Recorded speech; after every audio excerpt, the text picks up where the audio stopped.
You know, this entire month, there's been a controversy over whether the football team, the professional football team in Washington, D.C., should change their nickname. And it is, of course, the Washington Redskins.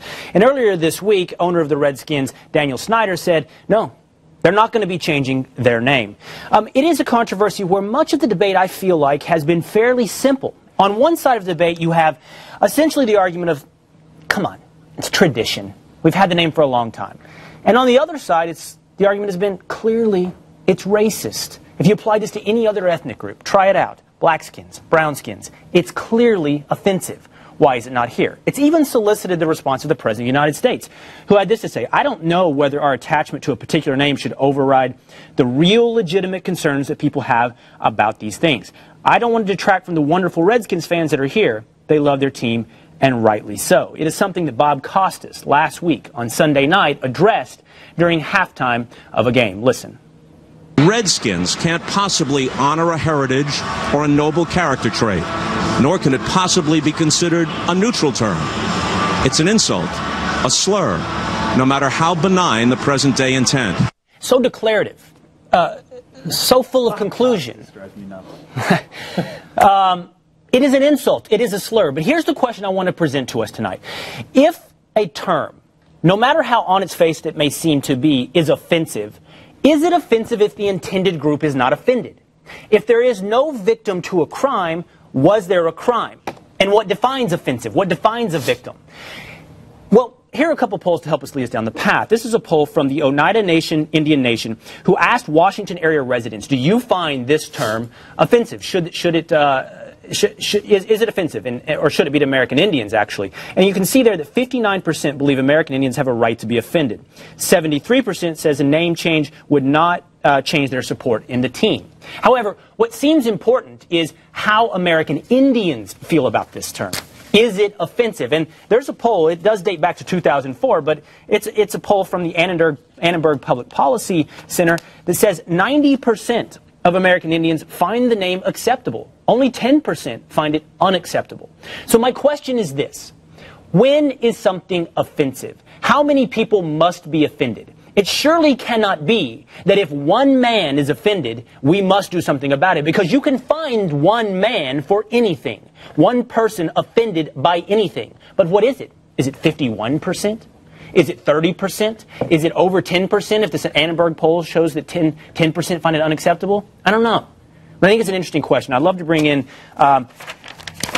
Gyasi Ross. He wrote a very interesting column on Deadspin.com. He's a member of the Blackfeet Indian Nation. Gyasi is an attorney. He's an author of Don't Know Much About Indians, but I wrote a book about us anyways. Gyasi, let's begin to address this question. I know in your column on Deadspin you said, the answer to my question of whether or not the Redskin name should be changed and also whether or not it's offensive should begin and end with how American Indians feel about it. Is that correct? Yes, with the caveat. What's that caveat? The caveat is that it's not a matter of consensus, it's a matter of disparate treatment. It's a matter of, you know, anytime you have polling, especially one that dates back to 2004 or 2003, you're going to have pretty significant blind spots. And so until some empirical data, you know, that better justifies a position that says we are going to treat Native Americans or any group, any racial group, disparately than every other group, what would be acceptable for another group, then we have to present some justification for that disparate treatment. I mean, that's the way most jurisprudence is. If you're going to treat somebody different, you have to, it passes what's called a strict scrutiny test, right?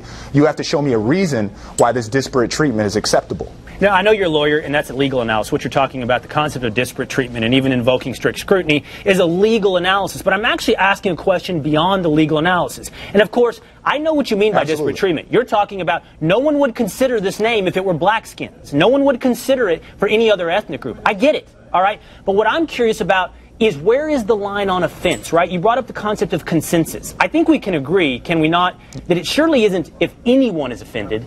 So the question begins, how many? No, not at all. Right. And I think that, once again, we have to necessarily, and I appreciate the question. I think you're asking an absolutely important question, but I don't think it's the most important question. See, we have to get back to this concept of disparate treatment. So, for example, and I'm going to offend your sensibilities a little bit, but we don't ask about consensus. We don't ask about consensus when it comes to the word.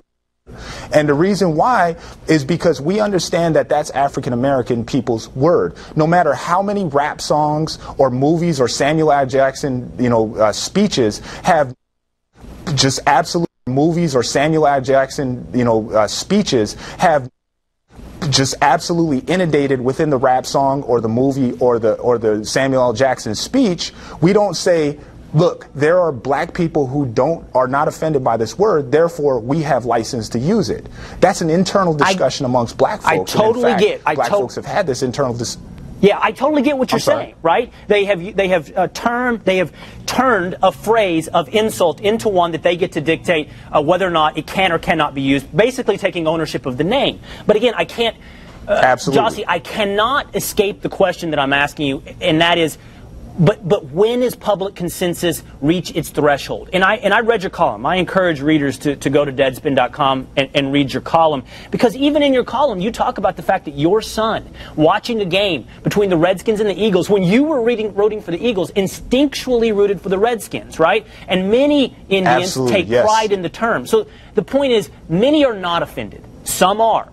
Who wins? I think that's a fair statement. I think that's an absolutely fair statement that there are those. I can't say many, but I can say there's definitely those, and based upon my own article and my own conversations, anecdotal evidence that says that there are definitely natives, including my son, including me when I was a little kid, who support and find affinity with the name and the symbol. And that's cool. But that's part of that internal discussion, and me as a parent, I feel obligated then to have a conversation to unpack the history of the word and the symbol with my son. That's my duty, in the same way that the black community, Bill Cosby, has a lot of conversations about unpacking the word and the historical animus, the racial animus that goes along with that word. Right. And what the interesting part about that is that it's always, almost unilaterally, black people who are having that conversation, and God bless them. They should have that conversation. It's an internal conversation. And similarly, it shouldn't be superimposed upon us that since 2 or 3 or 20 or whatever the number is, an arbitrary number, appreciate and are not offended by the word Redskins, that it somehow becomes less than an internal discussion. Essentially, the point of my article and my position is, give us the same treatment that you give black folks with the word or Chinese people with the word, that we have the opportunity and the authority to dictate when this word internally has value to us. I get it. And I understand the value of having a discussion internally between Native Americans. I'm actually going to offend that now and open it up to my friends at the table, 5 white guys. What do you think on this controversy? Thank you. Well, I would like to go back to Mr. Ross and get his take of whether or not he thinks the Redskins should actually change their name. You know what, sportscasters, for the record, need to stick to sports. I think Keith Olbermann ruined it, and Bob Costas continued it, making I want to watch sports, not get their opinion. I want the opinion of informed folks on this. Obviously, the NFL is not an internal discussion. We're all watching it, black, white, Native American, whatever. So it's going to prompt these particular questions. I just think we fall over ourselves on things today, like the name Redskins, that are not offensive today in their intended, the way they're used. And I think, so Jonathan Rauch talks about, like, there's this sweepstakes for people who are going to be offended. And that's one of the things that gets a little bit frustrating here, if the numbers are really low. I mean, if the numbers are that, like, 80 to 90% of the American Indian community, that might be something else. If it's a really small number, it almost feels like it's a small group of people that are sort of seeking to have too much of an impact. Probably something that has to come up here is this hate speech. Right, and by the technical definition, and by so if I wear a Redskins jersey, how could I ever be considered? And I think that's kind of the point. Is that for hate speech, I believe the legal definition is to attack somebody on the basis of something like race, and it's not, and the name is not attacking people. So it doesn't seem, by the legal definition, to be hate speech. I'm curious. I have to sort of I think I'm the only one from D.C. at the table here. But, I wonder if the D.C. community, if there's some input that they should, by right of the fact that the team is based in Washington, if that gives the community of Washington a larger say in these sorts of decisions. I don't know. I believe Mr. Snyder gets the stay. Well, that's true. And a lot. I mean, I lived in D.C. for 5 years, and I am not a Redskins fan. I'm a Lions fan. So right. There's a lot of people there that probably shouldn't have a say. Gyasi, I only have a few seconds left. Gyasi, I only have a few seconds left. Do you have any comments based on what you just heard?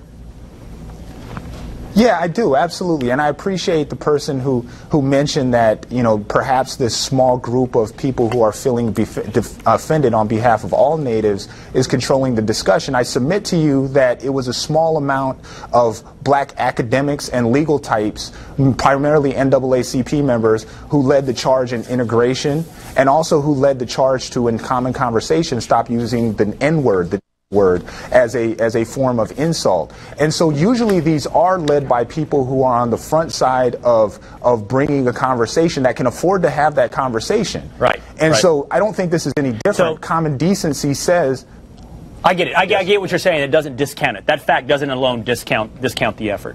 I got to leave it there, Gyasi. I really appreciate you joining us. Thank you very much. I appreciate it.